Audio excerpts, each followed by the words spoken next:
Hello साथियों, स्वागत है आप सभी का एक बार फिर से अपनी बीएसटीसी एग्जाम 2026 की शिक्षण अभिरुचि की जो अपनी श्रृंखला कैप्सूल प्रश्नोत्तरी जो सीरीज चल रही है, उसमें अब चौथी क्लास में आप सभी का स्वागत। ठीक है, चलिए क्लास की शुरुआत करते हैं। उससे पहले अगर आपको चाहिए बीएसटीसी एग्जाम के लिए, आपको अगर शिक्षण अभिरुचि के नोट्स चाहिए ना, हस्तलिखित अगर आपको नोट्स चाहिए जो मैंने कुंडारा क्लासेस से लिए थे, अब से प्रिपरेशन की थी। अगर आपको नोट्स चाहिए कि थ्योरी पढ़नी है और थ्योरी समझने के बाद में यहाँ पर आपको आपको आके प्रैक्टिस करनी है, क्वेश्चन प्रैक्टिस आपको करनी पड़ेगी। तो अगर आप थ्योरी पढ़ना चाहते हैं तो इसके जो मेरे को कुंडारा क्लासेस से जो नोट्स प्राप्त किए थे, हस्तलिखित नोट्स, उसकी पीडीएफ है वो आपको मेरे टेलीग्राम ग्रुप है वो उसमें डाल रखी। इसका नाम है लहर पाठशाला। इस प्रकार का लोगो आपको देखने को मिलेगा। ये जो फ्लैग का लोगो आपको दिख रहा है ना, ये जो फ्लैग का लोगो दिख रहा है, इस प्रकार का आपको लोगो दिखेगा।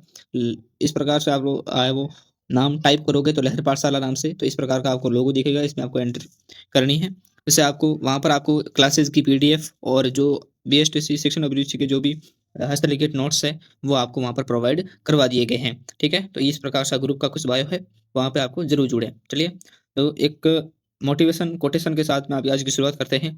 ये हालात कह रहे हैं सब खत्म हो गया है, अब कुछ नहीं हो सकता, और मन कह रहा है थोड़ा रुक जा, कुछ ना कुछ कर लेंगे। याद रखो, जिस दिन मन हार मान ले उसी दिन हार आपकी पक्की हो जाती है। लेकिन अगर उम्मीद जिंदा है तो रास्ते खुद बन जाते हैं। रुकना हार नहीं है, हार मान लेना ही हार है। Never give up. तो चलिए क्लास के साथ आज की क्लास के पहला प्रश्न आपके सामने कि शिक्षण अभिरुचि का मुख्य उद्देश्य क्या है, इस प्रकार का क्वेश्चन और इसके चार ऑप्शन आपके सामने। चलिए आंसर दीजिए, शिक्षण अभिरुचि का मुख्य उद्देश्य क्या है। पहला प्रश्न आपके सामने। पहला ऑप्शन है परीक्षा में उत्तीर्ण होना, दूसरा है सीखने में रुचि उत्पन्न करना, तीसरा शिक्षण सामग्री तैयार करना, चौथा है समय प्रबंधन। यानी जो शिक्षण अभिरुचि है आपकी, उसका जो है वो मुख्य उद्देश्य क्या है। क्या केवल परीक्षा में उत्तीर्ण होना या परीक्षा में उत्तीर्ण करवाना ही उद्देश्य है, या फिर सीखने में रुचि उत्पन्न करना, आपकी शिक्षा सीखने में आपकी रुचि उत्पन्न हो, ये उसका उद्देश्य माना जाता है, या फिर शिक्षण सामग्री तैयार करना यह आपका उद्देश्य माना जाएगा, या फिर समय प्रबंधन यानी समय प्रबंधन करना। तो इसका जो राइट आंसर होगा आपके, वो है सीखने में रुचि उत्पन्न करना। यानी जो शिक्षण अभिरुचि है आपकी, इसका जो मुख्य उद्देश्य है वो आपकी सीखने में आपको है वो रुचि उत्पन्न करना। तो यहाँ पर अभी ऑप्शन आपका राइट आंसर होगा। इस प्रकार से कि शिक्षण अभिरुचि का मुख्य उद्देश्य आपका सीखने में रुचि उत्पन्न करवाना यहाँ पर करना है। चलिए अगले प्रश्न की ओर चलते हैं। चलिए नेक्स्ट क्वेश्चन आपके सामने। नेक्स्ट क्वेश्चन में जाने से पहले इसकी थोड़ी सी व्याख्या यहाँ पर दी गई है, वो देख लेते हैं। शिक्षण अभिरुचि का लक्ष्य छात्रों में सीखने के प्रति आकर्षण और सकारात्मक अभिरुचि पैदा करना है। ठीक है, चलिए नेक्स्ट क्वेश्चन की ओर चलते हैं। आपका दूसरा प्रश्न आपके सामने।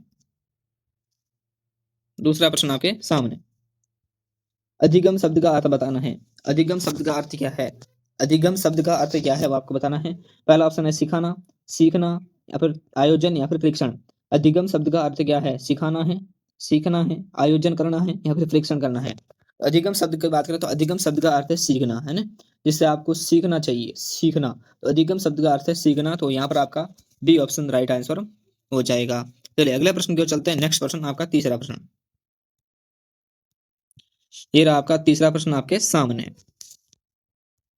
किस सिद्धांत के अनुसार सीखना सक्रिय प्रक्रिया है। यानी ऐसा कौन सा सिद्धांत है जिसके द्वारा सीखना है वो आपकी एक सक्रिय प्रक्रिया मानी जाती है। पहला ऑप्शन है व्यवहारवादी सिद्धांत, दूसरा ऑप्शन है संरचनावादी सिद्धांत, तीसरा ऑप्शन है अनुवांशिक सिद्धांत, चौथा ऑप्शन है प्रेरणा सिद्धांत। यानी किस सिद्धांत के अनुसार सीखना केवल एक सक्रिय प्रक्रिया है। इन चारों ऑप्शन में से आपको एक सकारात्मक सोच के साथ आपको आंसर देना है। तो ऐसा कौन सा सिद्धांत है जिसके अनुसार सीखना एक क्या है, सक्रिय प्रक्रिया है। तो वो आपका सिद्धांत हो जाएगा संरचनावादी सिद्धांत। यहाँ पर भी आपका भी ऑप्शन राइट आंसर हो जाएगा। चलिए अगले प्रश्न की ओर चलते हैं। नेक्स्ट प्रश्न, चौथा प्रश्न जो आपके सामने है। स्किनर है, उसका कौन सा सिद्धांत सीखने को समझाता है। स्किनर का कौन सा सिद्धांत सीखने को समझाता है। पहला ऑप्शन है संचालनशील अनुदेश, दूसरा है खोज आधारित अधिगम, तीसरा है अनुदेशात्मक सिद्धांत, तीसरा है व्यवहारवादी सिद्धांत। यानी स्किनर का कौन सा सिद्धांत सीखने को समझाता है। तो स्किनर का व्यवहारवादी सिद्धांत है, वो सीखने को समझाता है। चलिए अगले प्रश्न की ओर चलते हैं। नेक्स्ट प्रश्न, पांचवा प्रश्न आपके सामने। प्रेरणा का सीखने में क्या योगदान है। प्रेरणा का सीखने में क्या योगदान है। पहला है केवल समझ बढ़ाती है, या फिर सीखने की दिशा में सीखने की दिशा और आपकी जो सतर्कता है वो बढ़ाती है, या फिर केवल ध्यान कम करती है, या कोई योगदान नहीं है। तो प्रेरणा का सीखने में क्या जो योगदान हो जाएगा। तो सीखने जो प्रेरणा है प्रेरणा का सीखने में क्या योगदान है? तो वो सीखने की दिशा व सतर्कता को क्या करती है? बढ़ाती है। तो बी ऑप्शन यहाँ पर भी राइट आंसर हो जाएगा। चलिए इसी प्रकार के आपको क्वेश्चन हमेशा रोजाना मिलते रहेंगे। ये जो 10 मिनट की क्लास है वो आपके लिए बहुत कारगर साबित होगी। ठीक है, अच्छे से बने रहिएगा। जिस प्रकार से आप 10 घंटों घंटों सोशल मीडिया पर भी बिता देते हो, तो आपको 10 मिनट की क्लास देखने से आपका कोई नुकसान होने वाला नहीं है। क्लास देखोगे तो इस प्रकार के जो नए टाइप के क्वेश्चन है, जो ट्रेंड फिलहाल बदल रहा है, वो आपको देखने को वो मिलेंगे और एग्जाम में भी आपके लिए बहुत ही कारगर साबित होंगे। तो 10 मिनट निकाल लीजिएगा। रोजाना आपको डेली क्लास मिलेगी। डेली क्वेश्चन आपको 25-30 क्वेश्चन मिलते हैं, वो डेली के आप करते रहिएगा और एक एग्जाम तक आपको सारी क्लासें जरूर मिलेगी। चलिए अपने नेक्स्ट क्वेश्चन की ओर चलते हैं, 6वां क्वेश्चन के साथ। अगला प्रश्न है 6। ये रहा आपका 6वां क्वेश्चन आपके सामने है। अधिगम में पूर्व ज्ञान का क्या स्थान है? जो अधिगम होता है उसमें जो पूर्व ज्ञान होना जरूरी है, उसका क्या स्थान है? कोई भूमिका नहीं है, सीखने की बाधा है, नींव का आधार है, या फिर केवल याददाश्त बढ़ाता है। तो अधिगम में पूर्व ज्ञान का क्या स्थान है, ये पूछा है। तो अधिगम में पूर्व ज्ञान का स्थान ये है कि वह नींव और आधार है। क्या है? नींव है। और इसका क्या है? आधार है। तो पूर्व ज्ञान का स्थान क्या है? नींव, आधार है। उस नींव मजबूत होती है और उसका आधार बेस है वो बढ़ता रहता है। तो इस प्रकार से आपका सी ऑप्शन यहाँ पर भी राइट आंसर हो जाएगा। चलिए अगले प्रश्न की ओर चलते हैं, 7वां प्रश्न। सीखना व्यवहार में दीर्घकालिक परिवर्तन है, ये परिभाषा किसकी है? किसका है या किसकी है? सीखना व्यवहार में दीर्घकालिक परिवर्तन है, ये परिभाषा किसने दी थी? पहला ऑप्शन है स्टर्न की है, मिलर की है, थॉर्नडाइक की है, या फिर स्किनर की है। तो सीखना व्यवहार में कैसा परिवर्तन है? दीर्घकालिक परिवर्तन है। ये परिभाषा किसकी है? तो स्टर्न की परिभाषा है। तो यहाँ पर ये ऑप्शन आपका राइट आंसर हो जाएगा।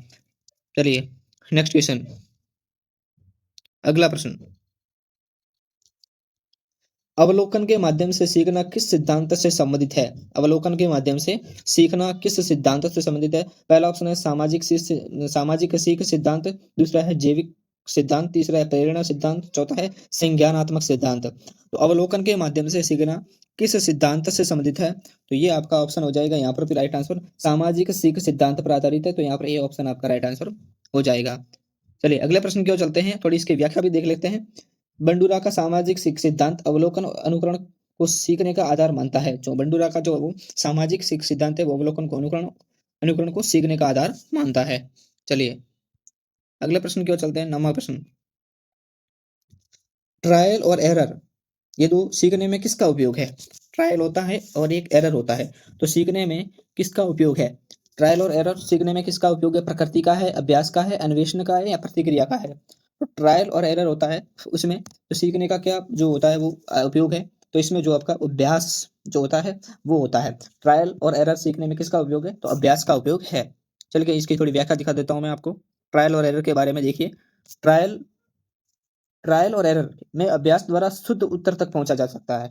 जहां पर आपको ट्रायल और एरर में, इसके द्वारा आपको अभ्यास करोगे, इसके द्वारा आपको शुद्ध जो उत्तर होगा उसके तक आप वो पहुंच सकते हो, है ना। चलिए अगले प्रश्न की ओर चलते हैं, 10वां प्रश्न। आदर्श स्थिति में शिक्षक को क्या बनना चाहिए? है ना, एक आदर्श स्थिति के लिए शिक्षक को क्या बनना चाहिए? पहला ऑप्शन है आपके पास सूचना स्रोत, दूसरा है मार्गदर्शक, तीसरा है निर्णायक, चौथा है प्रशासक। आदर्श स्थिति में शिक्षक को क्या बनना चाहिए? तो आदर्श स्थिति में शिक्षक को मार्गदर्शक के रूप में होना चाहिए। तो यहाँ पर बी ऑप्शन आपका राइट आंसर हो जाएगा। ठीक है, इसकी व्याख्या यहाँ पर थोड़ी दी हुई है, वो भी देख लीजिए। आज की शिक्षा में शिक्षक को मार्गदर्शक और सहायक की भूमिका होनी चाहिए। ठीक है, चलिए अगले प्रश्न की ओर चलते हैं। नेक्स्ट प्रश्न आपका 11वां। अधिगम में आसक्त और अनुभव का क्या महत्व है? पहला ऑप्शन है अधिगम को रोकें, दूसरा ऑप्शन है अर्थपूर्ण सीख को उत्पन्न करें, तीसरा केवल मनोरंजन के लिए, चौथा है परीक्षा के लिए। अधिगम में आसक्त और अनुभव का क्या महत्व है? जो अधिगम है इसमें आसक्त और जो अनुभव है उसका महत्व हो जाएगा आपका अर्थपूर्ण सीख को उत्पन्न करने में। ठीक है, तो यहाँ पर बी ऑप्शन आपका राइट आंसर हो जाएगा। और इस क्लास की जो भी क्वेश्चन की पीडीएफ है वो आपको टेलीग्राम चैनल पे मिल जाएगी, जो मैंने पहले बता रखा है, वहां जाके ज्वाइन कीजिएगा। ठीक है, फिर इसको कॉपी में उतार के आप याद कर लेना। ठीक है, चलिए 12वें क्वेश्चन की ओर चलते हैं। ये रहा आपके सामने 12 प्रश्न। व्यवहारवादी दृष्टिकोण में सीखना क्यों माना जाता है? व्यवहारवादी दृष्टिकोण में सीखना क्यों माना जाता है?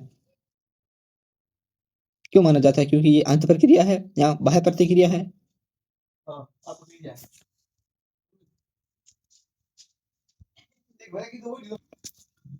हाँ, तो ये किस प्रकार की है वो व्यवहारवादी दृष्टिकोण में सीखना क्यों माना जाता है? मतलब माना जाता है तो ये बाह्य प्रतिक्रिया माना जाता है। यहाँ पर बी ऑप्शन आपका राइट आंसर हो जाएगा। चलिए अगले प्रश्न की ओर चलते हैं। आपका 13वां प्रश्न है, कि अधिगम प्रक्रिया में प्रतिफल की भूमिका क्या होती है। जो आपकी अधिगम की प्रक्रिया है उसमें प्रतिफल की क्या भूमिका है? कोई भूमिका नहीं है। सीखने को रोकता है, सीखने को बढ़ाता है या घटाता है, यहाँ पर केवल प्रेरणा देता है। तो अधिगम की जो प्रक्रिया में प्रतिफल की भूमिका है वो कैसी है? तो वो है आपकी सीखने में बढ़ाता है और घटाता है ना? तो यहाँ पर आपका है वो सी ऑप्शन राइट आंसर हो जाएगा। आपको जो मैंने नोट्स टेलीग्राम पर डाले हैं उनको अपनी कॉपी में उतारना है, डेली का टॉपिक पढ़ने हैं। उसके बाद में यहाँ पर आपको आके जो क्लास मिलती है 10 मिनट की 20 मिनट की उसको आपको देखना है, क्वेश्चन प्रैक्टिस करनी है। ठीक है, जिस प्रकार सोशल मीडिया पर टाइम वेस्ट करते हो थोड़ा, तो यहाँ पर 10 मिनट लगाने से आपका कोई घाटा नहीं हो रहा है, बल्कि आपके लिए अच्छा है। यहाँ पर आपको बीएसटीसी में सिलेक्शन हो जाएगा और कंपटीशन बहुत टफ होता है। और जहाँ पर एग्जाम में जो क्वेश्चन आते हैं ना सेक्शन अभिरुचि के, उनका लेवल देखना आप पिछले पेपर का, तो थोड़े बदल रहे हैं ना, पैटर्न बदल चुका है। तो जरूर जुड़िएगा, डेली क्लास देखिए, है ना। डेली के इतने क्वेश्चन होते हैं वो मैं करवा देता हूँ। ठीक है, और अच्छे से पढ़िए, सिलेक्शन लीजिए। चलिए अगले प्रश्न की ओर चलते हैं। आपका नेक्स्ट प्रश्न 14वां आपके सामने। सीखने के लिए उत्तम वातावरण में क्या शामिल होना चाहिए? यानी जो आपका सीखना है उसके लिए आपको उत्तम वातावरण में क्या क्या शामिल होना चाहिए? पहला ऑप्शन है अनुशासन एवं सहयोग, दूसरा है केवल अनुशासन, तीसरा है केवल पुरस्कार, यहाँ पर केवल शक्ति। तो सीखने के लिए उत्तम वातावरण में क्या शामिल होना चाहिए? तो इसमें अनुशासन भी होना चाहिए और आपका सहयोग भी होना जरूरी है। तो यहाँ पर ए ऑप्शन आपका राइट आंसर हो जाता है। अगले प्रश्न की ओर चलते हैं। अगला प्रश्न आपके सामने 15वां। मानसिक संरचना किस सिद्धांत के से संबंधित है? जो आपकी मानसिक संरचना है वो किस सिद्धांत से संबंधित है? पहला व्यवहारवाद से, दूसरा अनुवांशिकता से, तीसरा संज्ञानात्मक सिद्धांत से, चौथा है मात्र अभ्यास से। जो जो आपकी मानसिक संरचना है वो आपकी किससे संबंधित है? तो वो आपकी है संज्ञानात्मक सिद्धांत से संबंधित है। तो यहाँ पर आपका सी ऑप्शन राइट आंसर हो जाएगा। ठीक है, चलिए 15वें क्वेश्चन की ओर चलते हैं। सीखने का सबसे प्रभावी तरीका कौन सा है? सीखने का सबसे प्रभावी तरीका कौन? केवल वोल्टरेज, दूसरा व्यवहारिक गतिविधियां, याददाश्त, यहाँ पर केवल नोटिस करना। तो सीखने का जो सबसे प्रभावी आपका जो तरीका कौन सा माना जाएगा? तो व्यवहारिक गतिविधियां, आपकी जो कौन सा व्यवहार है, पढ़ने का क्या है, रुचि कैसी है, वो आपको यहाँ पर देखने को मिलेगी। तो यही आपका सीखने का प्रभावी तरीका माना जाएगा। चलिए अगले प्रश्न की ओर चलते हैं। 17वां। अधिगम की अधिकतम दक्षता के लिए क्या आवश्यक है? अधिगम है उसकी अधिकतम दक्षता के लिए क्या आवश्यक है? पहला ऑप्शन तेजी, दूसरा है अवसर और अभ्यास, तीसरा है केवल सिखाना, तो चौथा है परीक्षा। परीक्षा, तो यहाँ पर देखिए अधिगम की अधिकतम दक्षता के लिए क्या आवश्यक है? तो इसके लिए आपको अवसर और अभ्यास दोनों ही जरूरत पड़ती है। तो यहाँ पर भी ऑप्शन आपका राइट आंसर हो जाएगा। चलिए अगले प्रश्न की ओर चलते हैं। अगला प्रश्न आपके सामने है। नेक्स्ट प्रश्न। सीखने की प्रक्रिया में सक्रिय भागीदारी क्यों महत्वपूर्ण है? आप सीखने के लिए उत्सुक हो, उसके लिए आपकी सक्रिय सहभागिता होनी जरूरी, वो क्यों है?